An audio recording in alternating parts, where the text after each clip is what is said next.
Hello, all, and welcome back to 100 Days of Magic. I am so thrilled that you're continuing this journey with me, and really continuing this journey for yourself and for your connection with spirit. After all, that's what magic is all about. It's about recognizing the special place that we inhabit at the crossroads, not just of magic and mastery, but the crossroads of above and below. That's why it's been said magic happens at the crossroads, because it is us, spiritual creatures having a human experience that exist at the crossroads where magic happens. Welcome back to our series of 100 Days of Magic, where I give you the tips and tricks that you need to invigorate, revitalize your own life with spells, rituals, all the creative ways that you can come up with to anchor a little bit more magic in your 3D world and to be able to help you reach up and connect to that divine spark within you. We are here on day 27. 27. I can't believe we are on day 27 already. And we are talking about the way of the priestess, or the way of the priest, if you prefer. Whatever you want to use to call the segment of our magical journey that has to do with how we not just connect to spirit, not just look and see what spirit is up to, but how we can be of service to spirit in the world and of service to one another. Now, for me, I think of the way of the priestess as being very much attuned with all of the shamanic elements that go into the practice of magic. And so this can be working with your dreams and meeting the spirits in dreams. This can be channeling the wisdom of spirits and speaking it into the world. This can be hands-on energy work used to help people find healing in their lives. This can be learning the different kinds of spirits, the spirits of the above, the planets. Yes, the planets are spirits too. Originally, when the first people were looking up at the sky and they could see the moving Venus and Mars and Jupiter and Saturn, all of those were spiritual essences that could become allies in your own practice. The concept of astrology charts is a way later development. We were looking up and working with the planets for tens of thousands of years.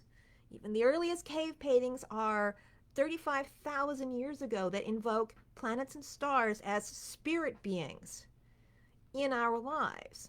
Astrology charts have only been around relatively recently, about 2,000 years ago.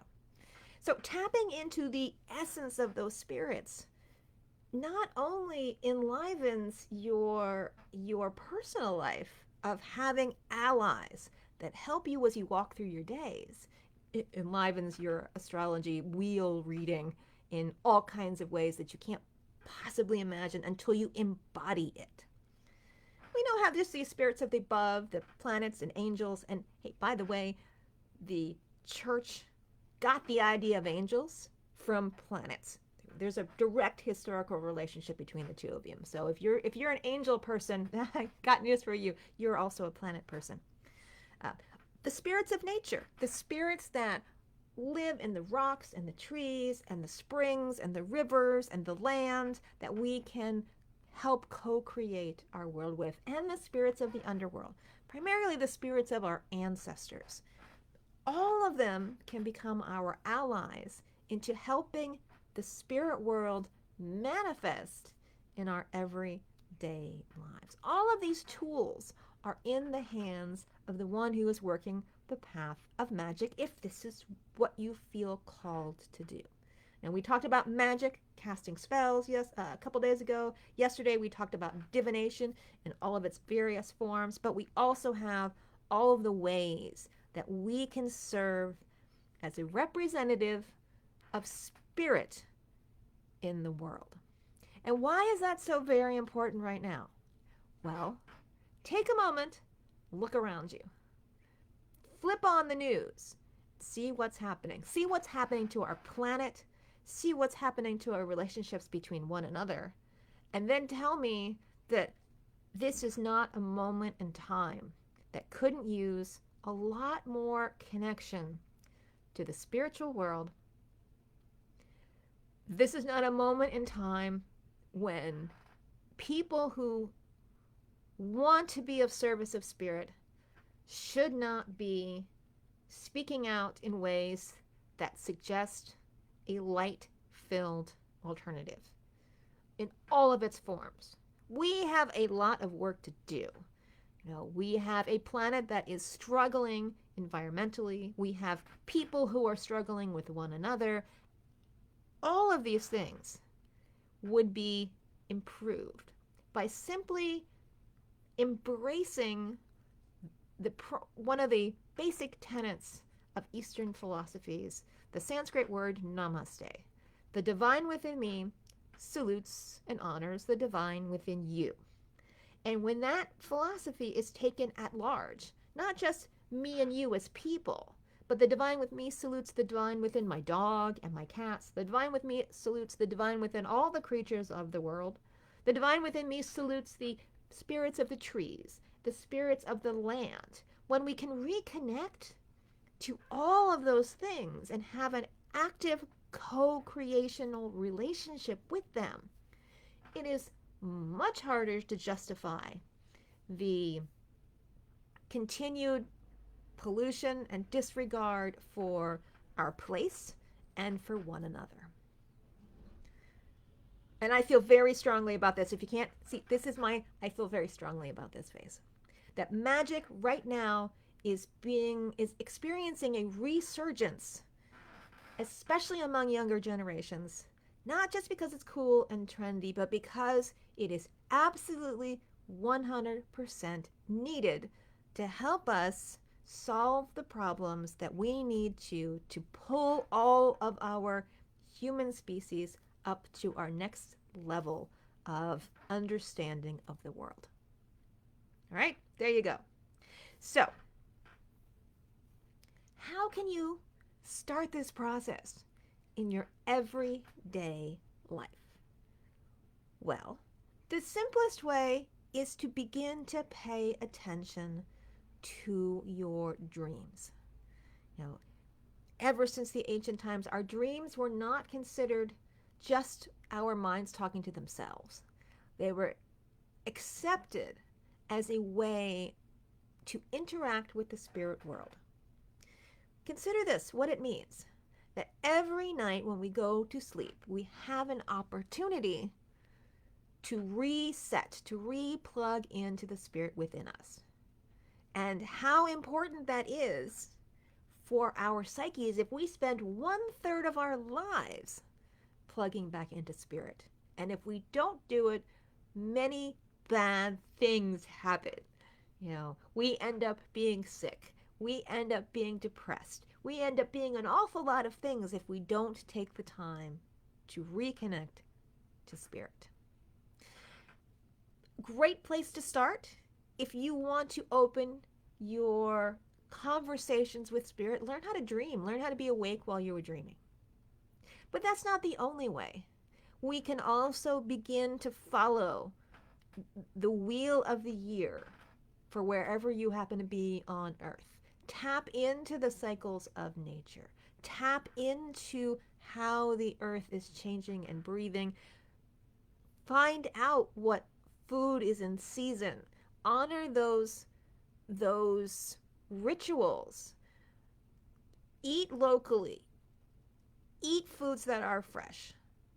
Eat less of what's prepackaged and shipped across the world, which bears no connection to the physical world anymore.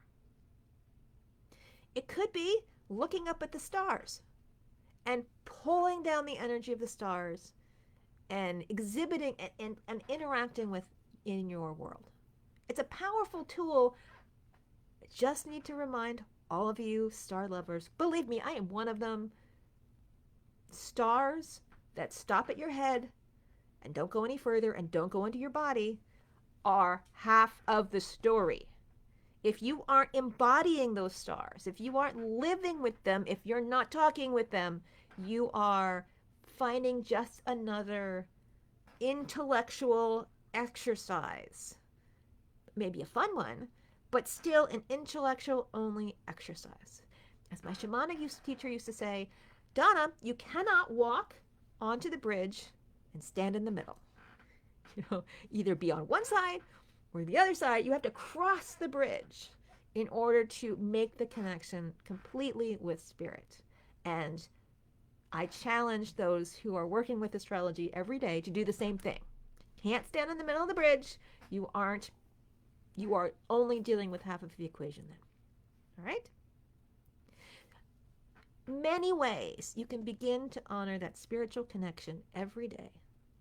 Create rituals where you honor the seasons by having an altar in your home, an anchor point, traditional action from cultures around the world that you can honor and work in conjunction with the spirits that are supporting you in your life.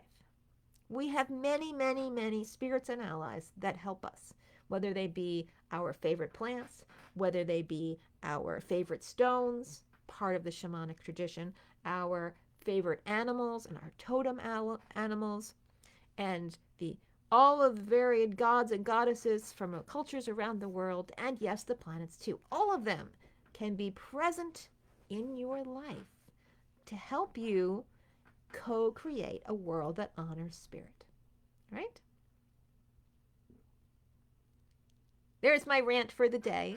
If you love this topic, then you are destined for walking the way of the priest or priestess, or the way of the shaman if you prefer. And as I said, I think this path of service is especially important to the world where it stands right now.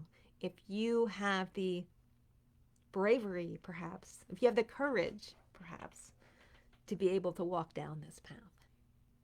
So if you have any questions, please feel free to put them in the comments below this video. I'd love to keep the conversation open with all of you. Maybe talk about what things you do every day to honor your relationship with spirit, to shine more light into the world. And this wonderful place that we have, Facebook, and it's this Facebook group, the Crossroads of Magic and Mastery, is a 100% public group. So you can pick up any video from this group and paste it anywhere else on Facebook. Share it with your friends, share it with your groups, share it wherever you like. Invite your friends to come and participate in this 100 Days of Magic journey with us, because, quite frankly, we need all the people we can get. We need all the people we can get who were willing to shine more light into the world. All right? Well, thank you for coming. If I haven't met you yet, again, my name is Donna Woodwell, and I am the organizer of this place, the Crossroads of Magic and Mastery.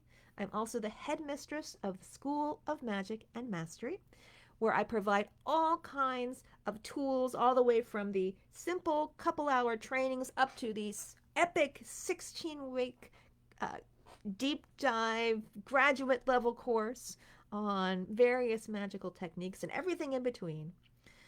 But if you're fascinated by learning to walk the way of the mage, the way of the seer, the way of the priestess, and tomorrow when we talk about the way of the alchemist, I have a special program called our Magic and Mastery Coven, in which I have over 75 hours of 1-hour trainings plus weekly office hours, magical office hours conversations where I can help support all of you in your journey.